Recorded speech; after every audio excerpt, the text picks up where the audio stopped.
Textile machinery પર 2027 સુધી BIS લાગુ નહીં કરવાની માંગ સાથે ફોગવાએ પત્ર લખી ઉદ્યોગની વ્યથા ઠાલવી હતી.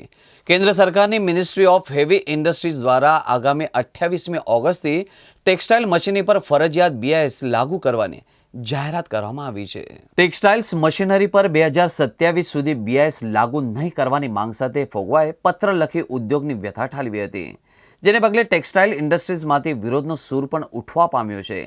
ટેક્સટાઇલ્સ મશીનરી પર BIS લાગુ નહીં કરવા માટે ઉઠેલી માંગ વચ્ચે federation of Gujarat weavers welfare association ફોગવાએ પણ આ મુદ્દે વિરોધ નોંધાવ્યો છે અને કેન્દ્રીય ટેક્સટાઇલ મંત્રી ગિરિરાજસિંહને પણ પત્ર લખી ટેક્સટાઇલ મશીનરી પર માર્ચ 2027 સુધી BISની અમલવારી મુલતવી રાખવા માંગ કરવામાં આવી છે. સુરત ટેક્સટાઇલનો હબ હોય છે, અહીંથી વિરોધ ઉઠ્યો એ સ્વાભાવિક છે.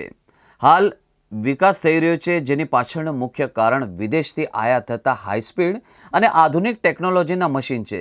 તો બીજી બાજુ વિદેશથી આયાત થતા આ પ્રકારના આધુનિક ટેકનોલોજીના મશીન હજી સુધી દેશમાં બનાવવામાં આવી રહ્યા નથી.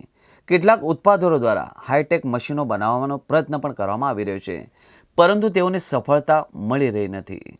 ખાસ કરીને ફેડરેશન ઓફ ગુજરાત વીવર એસોસિએશન દ્વારા માનનીય કપડાં મંત્રી શ્રીને એક રજૂઆત કરવામાં આવી છે, એક પત્ર લખ્યો છે.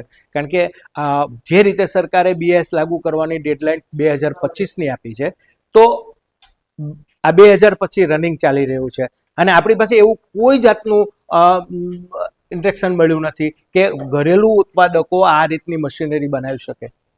તો સીધો ડર ટેક્સટાઇલ ઉદ્યોગને હોય અને ટેક્સટાઇલ ઉદ્યોગની લીડિંગ કરતી ફોગવા સીધી દરેક રજૂઆતો ફોગવા પાસે આવતી હોય ત્યારે અમે માનનીય ગિરિરાજસિંહને વિનંતી કરી છે કે જ્યાં સુધી ઘરેલું મશીન ઉત્પાદકો છે એની ક્વોલિટી એની ક્વોન્ટિટી બનાવતા સક્ષમ ન બને ત્યાં સુધી કોઈ પણ જાતનું BIS હમણાં લાગુ કરવું જોઈએ નહીં. અને જો લાગુ કરવું હોય તો 2027માં લાગુ કરવું જોઈએ. 2027 સુધી જે ઘરેલું ઉત્પાદકો છે, જે હાઈસ્પીડ મશીનરી બનાવવા માટે ઉત્સુક છે, જો કે અત્યાર સુધી એ નિષ્ફળ રહ્યા છે, પણ અત્યારે એવું લાગે છે કે કદાચ એ બનાવી શકે એમ છે, તો એની ક્વોન્ટિટી અને ક્વોલિટી બંને ઉપર સરકાર વોચ રાખે અને જે વિદેશથી આયાત મશીન છે એની ટક્કર મારે એવા મશીન જો બનાવીને એના કરતાં વધારે સ્પીડના મશીન બનાવતા જો ભારતના ઉત્પાદકો તૈયાર થઈ જાય ત્યાર પછી જ BIS લાગુ કરવું છે, જેથી કરીને અત્યારે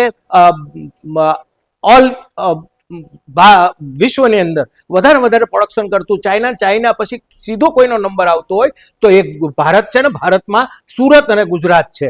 ત્યારે મારી સરકારને વિનંતી છે કે જ્યારે ખેતી પછી મોટી રોજગારી આપતો ઉદ્યોગ ટેક્સટાઇલ હોય તો ટેક્સટાઇલને વધારે બળ આપવું જરૂરી છે.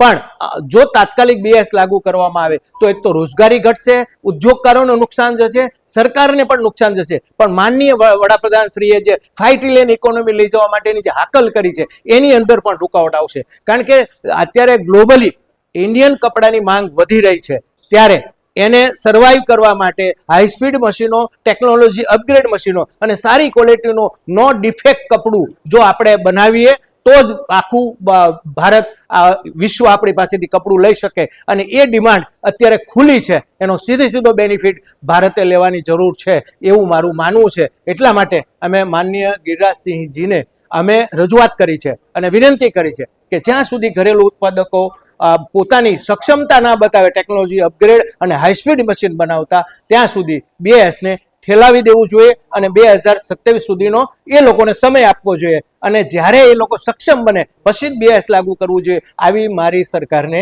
નમ્ર વિનંતી છે ફોગવા વતી. Thank you.